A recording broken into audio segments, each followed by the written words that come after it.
Hello friends, आज से हम लोग मेंसुरेशन की शुरुआत करने जा रहे हैं। ठीक है, तो आज हम लोग देखेंगे मेंसुरेशन में क्या क्या हमें पढ़ना है। ठीक है, और पहले टॉपिक को आज हम स्टार्ट करेंगे, जैसे रेक्टेंगल आयत को हम आज स्टार्ट करेंगे। ठीक है, उसके पूरे फॉर्मूलाज को देखेंगे और किस तरह के क्वेश्चन आते हैं वो भी हम देखेंगे। ठीक है, तो जैसे सबसे पहले हम मेंसुरेशन की अगर शुरुआत कर रहे हैं तो मेंसुरेशन दो पार्ट में बटा होता है। ठीक है, इसके क्वेश्चन दो पार्ट में बटे होते हैं। ठीक है, पहला पार्ट में हमें क्या पढ़ना पड़ता है, 2D। ठीक है, और दूसरा पार्ट बटा होता है 3D में। ठीक है, तो 2D में क्या हमें पढ़ना होता है, जैसे 2D में हमें निकालना पड़ता है एरिया। ठीक है, एरिया यानी क्षेत्रफल हमें निकालना पड़ता है। और 3D में जब हम आ जाएंगे तो वहां हमें वॉल्यूम निकालना पड़ेगा यानी आयतन। ठीक है, उसके बाद देखें हमें एरिया के अंतर्गत हमें क्या क्या पढ़ना है। ठीक है, एरिया के अंतर्गत हमें क्या क्या पढ़ना है, तो पहला पॉइंट हो जाएगा, सबसे पहले हम पढ़ेंगे आयत यानी रेक्टेंगल। ठीक है, और उसके बाद दूसरा पॉइंट हम पढ़ेंगे वर्ग यानी स्क्वायर। ठीक है, तीसरा हम पढ़ेंगे वृत्त यानी सर्कल। ठीक है, उसके बाद हम पढ़ेंगे त्रिभुज यानी ट्रायंगल। ठीक है, उसके बाद जब 2D खत्म हो जाएगा तो हम 3D पर आएंगे। ठीक है, वॉल्यूम आयतन। ठीक है, आयतन वाले क्वेश्चन हम पढ़ेंगे, तो उसमें पहला टॉपिक हमारा हो जाएगा घन यानी क्यूब। ठीक है, उसके बाद हो जाएगा घनाभ यानी क्यूबॉइड। ठीक है, उसके बाद बेलन होगा यानी सिलेंडर, शंकु यानी कोन। ठीक है, उसके बाद हम पढ़ेंगे गोला यानी स्फीयर, उसके बाद हम पढ़ेंगे अर्धगोला यानी हेमीस्फीयर। ठीक है, तो कुल मिला जुला के इतना पार्ट हमें इस चैप्टर में पढ़ना है। ठीक है, तो आज से हम लोग स्टार्ट करेंगे आयतन यानी रेक्टेंगल। ठीक है, रेक्टेंगल की शुरुआत हम करेंगे। सबसे पहले रेक्टेंगल में कितने सारे फॉर्मूलाज होते हैं, सबसे पहले हम उन फॉर्मूलाज को देख लेते हैं। ठीक है, तो देखिए दोस्तों, आपके सामने एक फिगर दिख रहा है आयत का। ठीक है, तो आयत के फिगर का यह पहचान है कि इसकी लंबाई और चौड़ाई दोनों अलग अलग होती है। ठीक है, और इसके आमने सामने की भुजाएं बराबर होती है। ठीक है, जैसे मान लिया जाए कि ये 4 सेंटीमीटर का भुजा है तो इसके सामने वाली भुजा भी 4 सेंटीमीटर का हो जाएगा। ठीक है, अगर मान लिया जाए ये भुजा अगर 2 सेंटीमीटर का है तो इसके सामने वाले भुजा जो है वो भी 2 सेंटीमीटर का हो जाएगा। ठीक है, तो ऐसे फिगर को हम आयत का फिगर कहते हैं। तो अब चलिए हम फॉर्मूला की तरफ चलते हैं, कौन कौन सा फॉर्मूला हमें पढ़ना है। ठीक है, तो सबसे पहला फॉर्मूला हो जाएगा आयत का क्षेत्रफल। ठीक है, आयत का क्षेत्रफल अगर हमें निकालना हो तो लंबाई गुने हम चौड़ाई कर देंगे तो आयत का क्षेत्रफल निकल जाएगा। ठीक है, अगर मान लिया जाए कि ये अगर a है, ठीक है, तो इसके सामने वाले में भी a हो जाएगा। ठीक है, अगर ये b है तो ये भी b हो जाएगा। ठीक है, तो मान लिया जाए कि हमें क्षेत्रफल निकालना, तो a को गुना अगर हम b से कर देंगे तो क्षेत्रफल निकल जाएगा। ठीक है, यानी क्षेत्रफल का क्या फॉर्मूला हो जाएगा, a इंटू बी।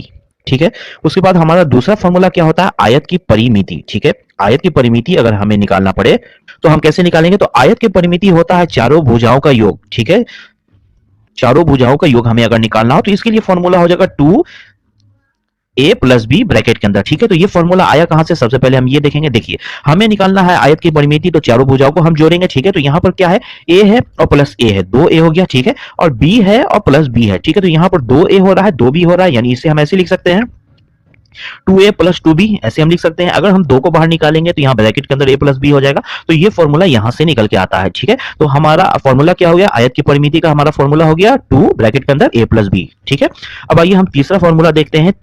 तो यहां हमारा तीसरा फॉर्मूला है डायगोनल ऑफ रेक्टेंगल। ठीक है, आयत की विकर्ण। ठीक है, तो आयत का विकर्ण सबसे पहले होता क्या है, तो आयत का विकर्ण हम कहते हैं इसे, तो यहां पर अगर हम b से एक लाइन खींच दें यहां पर, तो ये हो जाएगा आयत का विकर्ण। ठीक है, ये विकर्ण है। ठीक है, तो अगर हमें आयत का विकर्ण निकालना हो तो उसके लिए क्या फॉर्मूला हो जाएगा, ठीक है, उसके लिए फॉर्मूला हो जाएगा यहां पर अंडर रूट, ठीक है, a square plus B square. ठीक है, under root a square plus B square, ये हो जाएगा आयत का विकर्ण। ठीक है, तो ये फॉर्मूला हो गया तीसरा हमारा। और चौथा फॉर्मूला क्या होता है, कमरे के चारों दीवारों का क्षेत्रफल।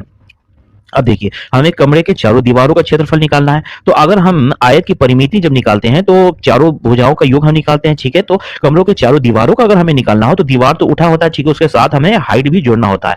तो यहाँ पर फॉर्मूला हमारा क्या हो जाएगा, 2h ब्रैकेट के अंदर a प्लस बी। तो देखिए, आयत की परिमिति में फॉर्मूला था 2 ब्रैकेट के अंदर a प्लस बी, यहाँ पर सिर्फ h जुड़ गया है क्योंकि हमें हाइट भी जोड़ना है। तो ये फॉर्मूला कहां से आ गया, जैसे यहाँ पर ah है, ठीक है, यहाँ पर AH हो जाएगा और प्लस BH होगा। ठीक है, और यहाँ भी AH होगा प्लस BH हो जाएगा, यानी दो AH है और यहाँ पर 2 BH है। तो यहाँ से हो गया 2H को हमने बाहर निकाला तो ब्रैकेट के अंदर a प्लस बी हो गया। तो कुल मिला के फॉर्मूला हमारा क्या है, सिर्फ ये है 2H ब्रैकेट के अंदर a प्लस बी। तो ये तो थे इसके फॉर्मूलाज। ठीक है, अब इससे रिलेटेड जितना भी क्वेश्चन होगा सबसे पहले उन सारे क्वेश्चन को हम सॉल्व करेंगे बारी बारी से। ठीक है, जब ये टॉपिक पूरा खत्म हो जाएगा उसके बाद ही हम वर्ग यानी स्क्वायर की शुरुआत करेंगे। ठीक है, तो चलिए शुरुआत करते हैं क्वेश्चन की। तो पहला क्वेश्चन आपके सामने है, यहां क्वेश्चन में है एक भूखंड की लंबाई तथा चौड़ाई का अनुपात क्रमशः 2:3 है। यदि इसकी चौड़ाई लंबाई से 40 मीटर कम हो तो भूखंड की परिमिति कितनी है। तो चलिए क्वेश्चन को सॉल्व करते हैं। तो यहां हमें इस क्वेश्चन में क्या निकालना है, भूखंड की परिमिति कितनी है। ठीक है, तो यहां हमें परिमिति निकालना है पेरीमीटर। ठीक है, तो ये एक आयत का क्वेश्चन है क्योंकि देखिए यहां लंबाई और चौड़ाई का अनुपात दिया हुआ है 3:2। ठीक है, 3:2 है। और हमारा पेरीमीटर यानी परिमिति निकालने का क्या फॉर्मूला होता है, 2 इंटू ब्रैकेट के अंदर a प्लस बी, ठीक है, ये हमारा फॉर्मूला है, ठीक है। तो यहाँ पर अगर हमें a पता हो और b पता हो, यानी लंबाई हमें पता हो और चौड़ाई, लंबाई और चौड़ाई तो यहाँ दिया नहीं है, लंबाई और चौड़ाई अगर हमें पता होगा तो हम आंसर आराम से निकाल देंगे। तो सबसे पहले हमें लंबाई और चौड़ाई यहाँ निकालना है, तो हम कैसे निकालेंगे, देखिए यहाँ पर क्वेश्चन में क्या दिया हुआ है, यदि इसकी चौड़ाई लंबाई से 40 मीटर कम हो, यानी लंबाई और चौड़ाई का डिफरेंस है 40 मीटर, ठीक है। तो यहाँ पर क्या रेशियो है, लंबाई और चौड़ाई का 3 है और 2 है, ठीक है, यानी 3 में कुछ गुना होगा और 2 में कुछ गुना होगा, तो हमें पता नहीं, यानी 3x हम कर लेंगे, ठीक है। इन दोनों का डिफरेंस है 40, यानी माइनस हम 2x कर देंगे, ठीक है, इन दोनों का डिफरेंस है 40, ठीक है। यानी अब देखिए यहाँ पर 3x में से अगर 2x घट जाएगा तो यहाँ क्या बचेगा, सिर्फ x बचेगा, तो x हमारा क्या निकल गया, 40 निकल गया, ठीक है। तो अब हम लंबाई और चौड़ाई दोनों निकाल सकते हैं, ठीक है। तो यहाँ पर जैसे अगर हम 3x हमें निकालना हो तो 3 में अगर हम x हमने 40 निकाल लिया, 40 से गुना कर देंगे तो क्या हो जाएगा 120, ठीक है।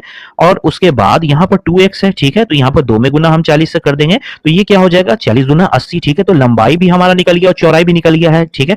तो बस ये फॉर्मूला पे हमें इसे रख देना है, तो यहाँ पर 2 हो जाएगा, ठीक है। तो a की जगह हम रख देते हैं 120, ठीक है, और b की जगह हम रख देते हैं 80, ठीक है। तो यहाँ पर हम प्लस कर देंगे 80, ठीक है, यानी कि यहाँ पर 2 में हम गुना करेंगे 200 से, ठीक है। तो हमारा आंसर क्या हो गया 400।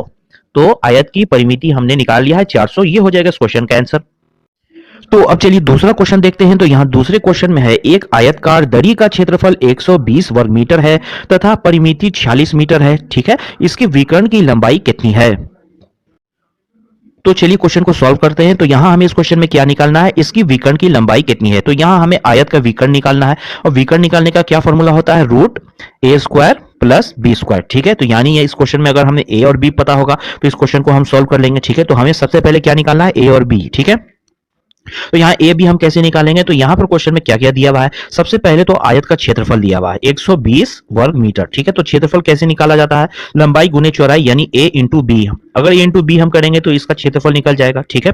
और क्वेश्चन में क्या दिया हुआ है, इसकी परिमिति 46 मीटर है, परिमिति आपको दिया हुआ है, परिमिति हम कैसे निकालते हैं, ठीक है। परिमिति निकालने का क्या फॉर्मूला है, 2 इंटू ब्रैकेट के अंदर a प्लस बी, ठीक है। तो यहाँ पर यानी हम a प्लस बी तो निकाल सकते हैं, ठीक है। अगर 46 को 2 से हम काट देंगे, ठीक है, तो a प्लस बी कितना निकल जाएगा 23, ठीक है। अब देखिए, अब क्वेश्चन को हम सॉल्व करेंगे जेंटम मेथड से, ठीक है। जेंटम मेथड का ये मतलब है कि ए और बी को आप खुद से अनुमान लगाकर आप अपने से रख सकते हैं। आपको इस तरह से ए और बी को रखना है नंबर को कि दोनों को जोड़ने पर आपको 23 हो जाए और इन दोनों को गुना करने पर आपको 120 हो जाए, ठीक है, ठीक है। यहां पर ए और बी को प्लस हम करें तो 23 होना चाहिए और ए बी को हम गुना करें तो 120 होना चाहिए, ठीक है। तो यहां पर अगर हम ए की जगह हम 15 रख देते हैं, ठीक है, और बी को हम रख देते हैं 8, ठीक है, 8 हमने रख दिया, ठीक है। तो यहां पर देखें 8 और 15 को आप जोड़िएगा तो कितना आएगा 23 आएगा, ठीक है। उसके बाद 8 और 15 से आप गुना करेंगे तो क्या आएगा 120, ठीक है, यानी लंबाई और गुने चौड़ाई को हमने सही अनुमान लगाया है, ठीक है। तो यहां पर हमें फॉर्मूला पर बस रख देना है। तो यहां पर रूट ए की जगह हम 15 रख देंगे, 15 का स्क्वायर करेंगे प्लस यहाँ 8 का स्क्वायर करेंगे, तो 15 का स्क्वायर करेंगे तो यहां पर हो जाएगा 225, ठीक है, और 8 का स्क्वायर करेंगे तो 64, ठीक है। तो यहां पर हो गया रूट 289, ठीक है, यानी कि 17 मीटर हो जाएगा इस क्वेश्चन का आंसर। तो अब चलिए तीसरा क्वेश्चन देखते हैं। तो यहाँ तीसरे क्वेश्चन में है, एक कमरे की फर्श की परिमिति 18 मीटर है तथा इसकी ऊंचाई 3 मीटर है, तो कमरे के 4 दीवारों का क्षेत्रफल क्या होगा। तो चलिए इस क्वेश्चन को सॉल्व करते हैं। तो यहाँ हमें इस क्वेश्चन में क्या निकालना है, कमरे के चारों दीवारों का क्षेत्रफल, ठीक है। तो उसके लिए हमारा क्या फॉर्मूला है, तो उसके लिए हमारा फॉर्मूला है 2h into a plus B bracket के अंदर, ठीक है। ये हमारा फॉर्मूला है निकालने के लिए कमरों के चारों दीवारों का क्षेत्रफल, ठीक है।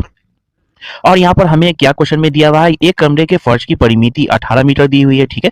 परिमिति 18 मीटर दिया हुआ है और इसका ऊंचाई 3 मीटर दिया हुआ है, ठीक है। तो परिमिति निकालने का क्या फॉर्मूला है, परिमिति निकालने का फॉर्मूला है 2 इंटू ब्रैकेट के अंदर a प्लस बी, ठीक है। ये परिमिति निकालने का फॉर्मूला है, ठीक है। तो यहाँ पर देखें आप कि परिमिति बराबर हमको क्या निकाल के दिया हुआ, परिमिति 18 मीटर निकाल के दिया हुआ, ठीक है। निकालना है कमरे के चारों दीवारों का क्षेत्रफल, तो यही फॉर्मूला उसमें भी लगता है, सिर्फ उसमें h एक्स्ट्रा है और यहाँ पर हाइट भी आपको 3 मीटर निकाल के दिया हुआ, ठीक है। तो इस 18 में अगर हम 3 से गुना कर देंगे, ठीक है, तो 18 या कितना हो गया 54, यानी कि ये 54 मीटर हो गया इस क्वेश्चन का आंसर।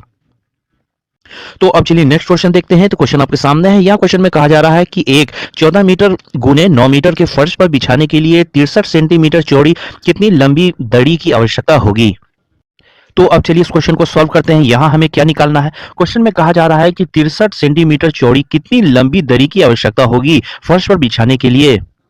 ठीक है। यहाँ पर फर्श की लंबाई गुने चौड़ाई आपको दिया हुआ है 14 मीटर गुने 9 मीटर, ठीक है। और यहाँ पर दरी की नाप जो है, दरी की चौड़ाई कितना दिया हुआ है 63 सेंटीमीटर, ये सेंटीमीटर में दिया हुआ है, ठीक है। तो फर्श का लंबाई गुने चौड़ाई को भी हम सेंटीमीटर में कर लेंगे, ठीक है।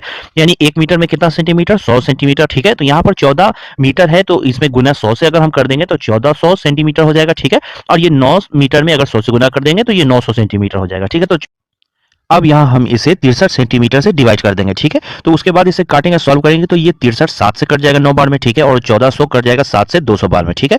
तो ये 900 9 से कट जाएगा 100 बार में, ठीक है। तो इस 200 को 100 से गुना करेंगे तो कितना हो गया 20,000, ठीक है। तो ये क्या हो गया 20,000 सेंटीमीटर। अगर ऑप्शन में आपको आंसर मांगा जाए सेंटीमीटर में तो ये हो जाता हमारा आंसर, ठीक है। लेकिन अगर आपसे आंसर मीटर में मांगा जाए तो इस 20,000 सेंटीमीटर में हम 100 सेंटीमीटर से डिवाइड कर देंगे, ठीक है। तो यहाँ 20 कट जाएगा तो 200 मीटर हो जाएगा इस क्वेश्चन का आंसर। तो अब चलिए पांचवा क्वेश्चन देखते हैं। तो क्वेश्चन आपके सामने है। यहाँ क्वेश्चन में एक कमरे में 8.5 रुपए प्रति वर्ग मीटर की दर से फर्श बिछाने का खर्च 510 रुपए है, ठीक है। यदि कमरे की लंबाई 8 मीटर हो तो इसकी चौड़ाई कितनी है। तो चलिए क्वेश्चन को सॉल्व करते हैं। यहाँ इस क्वेश्चन में हमें क्या निकालना है, इसकी चौड़ाई कितनी है, ठीक है। यहाँ हमें सिर्फ चौड़ाई निकालना है, ठीक है। और क्वेश्चन में क्या दिया हुआ है, एक कमरे में फर्श जो बिछाने का जो ठेका दिया गया है वो पर स्क्वायर फीट 8.5 रुपए लेता है, यानी हर स्क्वायर फीट का वो 8.5 रुपए चार्ज करेगा, ठीक है। जब पूरा फर्श बिछ जाता है तो उसका टोटल खर्च कितना हुआ 510 रुपए, ठीक है। और इस 510 रुपए में 8.5 रुपए से अगर हम डिवाइड कर दें, ठीक है, अगर हम डिवाइड कर दें तो हमारा क्षेत्रफल निकल जाएगा, यानी स्क्वायर फीट निकल जाएगा, लंबाई गुने चौड़ाई हमारा निकल जाएगा। तो ये 510 85 से 60 बार में कट जाएगा, ठीक है। तो इसे हम काट देंगे तो ये 60 मीटर क्या निकल गया, क्षेत्रफल निकल गया। क्षेत्रफल हमारा निकल गया है 60 मीटर, ठीक है। और क्षेत्रफल निकालने का क्या फॉर्मूला होता है, ए इंटू बी, ठीक है। ए इंटू बी फॉर्मूला होता है क्षेत्रफल निकालने के लिए, ठीक है। और यहाँ पर क्वेश्चन में लंबाई दिया हुआ है 8 मीटर, ठीक है। तो लंबाई की जगह हम 8 मीटर रख देंगे, ठीक है। और हमें चौड़ाई ही निकालना है तो इस 60 को जब हम 8 से काटेंगे तो ये कट जाएगा 7.5 से, ठीक है। यानी चौड़ाई हो जाएगा 7.5 मीटर, ये हो जाएगा इस क्वेश्चन का आंसर। तो देखिए दोस्तों, आज आयत का पहला पार्ट था इसलिए हम लोगों ने इजी क्वेश्चन को देखा है, ठीक है। कल इसका दूसरा पार्ट होगा, उसके बाद हम इसमें कुछ टफ क्वेश्चन देखेंगे, उसके बाद हम स्क्वायर की शुरुआत करेंगे, ठीक है। तो उम्मीद है दोस्तों ये वीडियो आपको पसंद आया होगा। वीडियो आपको पसंद आया तो वीडियो को लाइक जरूर कर दें और इसी तरह रोज नए नए वीडियो के लिए चैनल को सब्सक्राइब कर लें। Okay, thank you.